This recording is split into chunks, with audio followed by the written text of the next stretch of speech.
Ассалому алейкум ҳамватанони азиз. Нашри навбати барномаи иттилоотии криминалии ахбори Вазорати корҳои дохилӣ ин лаҳза шуморо оиди содиршавии ҷиноятҳои вазнин ва дигар кирдорҳои зидди қонунӣ шинос менамояд. Дар студия бо шумо Моҳрухсор Таваллузода. дар пай муроҷиати як гурӯҳ сокинони пойтахт оиди рабуда шудани маблағ ва дигар ашёҳои қиматнокашон милисияи шаҳри Душанбе чорабиниҳои оперативии ҷустуҷӯӣ доир намуда дузди ҳарҷогардро ғофилгир намуд. гумонбаршуда манзилҳои истиқоматии ошёнаи якумро ҳадафи дуздӣ қарор дода, тариқи тиреза ворид гардида ба дуздӣ машғул мегардидааст. Сироиддин Шакурӣ оиди чапдастии гумонбар гузориш омода кардааст. дер ва ё зуд ҳар амали ҷиноятӣ ошкор ва афроди ҷинояткор дар назди қонун ҷавоб хоҳад гуфт. давоми чанд соли охир якранг, яъне бо шикастани панҷара ва кушодани тиреза вориди манзилҳои истиқоматии шаҳрвандон гардида, рабуда шудани маблағҳои пулӣ аз амалҳои ҷиноятӣ нафаре дарак медод, ки асосан манзилҳои дар якум ошёна воқеъ гардидаро ҳадафи ҷиноятии худ қарор медод. кормандони мақомоти милисияи пойтахт бо мақсади ошкор намудани нафари ҷиноятпеша як қатор чорабиниҳои оперативии ҷустуҷӯиро роҳандозӣ намуда, ахиран шаҳрванд Мениқулов Зафар соли таваллудаш 1996 истиқоматкунандаи шаҳри Ваҳдатро ҳамчун гумонбар дастгир намуданд. зимни пешбурди корҳои тафтишотӣ муайян карда шуд, ки номбурда давоми 2 соли охир ба дуздӣ машғул буда, асосан манзилҳои истиқоматии шаҳрвандон, ки дар якум ошона қарор доранд, мавриди ҳадафи ҷиноятии худ қарор додааст. тибқи санҷиши пешакӣ муайян карда шуд, ки номбурда дар ин муддат вориди наздики 40 манзилҳои истиқоматии шаҳрвандон гардида, аз он ҷо тиловорӣ ва маблағҳои гуногуни шаҳрвандонро рабудааст. аз ҷумла санаи 20 майи соли ҷорӣ дар кӯчаи Маяковский вориди манзили истиқоматии як нафар сокини шаҳри Душанбе гардида, аз он ҷо $38,000 амрикоӣ ва як миқдор ҷавоҳиротро тасарруф намуда, аз ҷои ҳодиса фирор намудааст. муддати 2 сол мешавад, ки ба дузди якум этажҳо машғул ҳастам дар шаҳри Душанбе. масалан, дар Правсоюз як хона буд, шоткаашро шикаста, даромада секретараш пуштагӣ буд, даромада дидам, ки секретараш пуштагӣ даромада аз таи дивонаш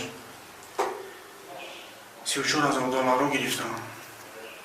баромада рафтам. баъд ҳамин тав ҳамин дигар хонаҳо ҳамин қадар муддати 30 ҳолат кор дорад. ҳамин тариқ номбурда аз маблағҳои бо роҳи ҷиноят ба даст овардаш барои худ як автомошинаи тамғаи Lexus ва дар шаҳри Ваҳдат як манзили истиқоматӣ харидорӣ намудааст. хона харидам, хона 240,000 хона харидам, 150,000 сомон да ремонтш кардам, мошин харидам 100,000 да. айн пулои дуздӣ. айни замон вобаста ба ҳолатҳои мазкур нисбати гумонбаршаванда Мениқулов Зафар тибқи талаботи моддаи 244 қисми 4 кодекси ҷиноятии ҷумҳурии Тоҷикистон парвандаи ҷиноятӣ оғоз карда шуда, мавриди тафтишоти пешакӣ қарор дорад.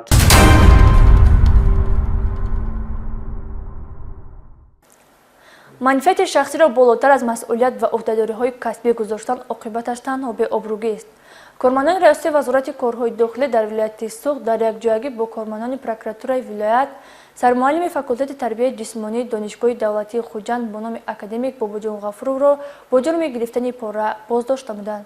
ҳамкоронамон дар ин хусус гузориш таҳия намуданд. ҳангоми гузаронидани чорабиниҳои оперативии ҷустуҷӯӣ аз ҷониби масъулини шуъбаи кофтукови ҷиноятии раёсати Вазорати корҳои дохилӣ ва прокуратураи вилояти Суғд муайян карда шудааст, ки сармуаллими факултати тарбияи ҷисмонии донишгоҳи давлатии Хуҷанд ба номи академик Бобоҷон Ғафуров Набиҷонов Алиҷон Мамаҷонович соли таваллудаш 1987 бо ваъда ба воситаи шахсони мансабдори соҳаи маориф аз ҷумла муассисаҳои олии таълимӣ барои ба факултати ҳуқуқшиносии донишгоҳи давлатии ҳуқуқ, бизнес ва сиёсати Тоҷикистон дохил намудани давталабе, ки сокини ноҳияи Бобоҷон Ғафуров мебошад, ҳамчун пора 8,000 сомонӣ талаб карда гирифтааст. کدام کار شما؟ همین من این صدا رو چند پول؟ 8,000 گرفت کردنی؟ مبلغ پولی کنی؟ من اینجا در همینجا است؟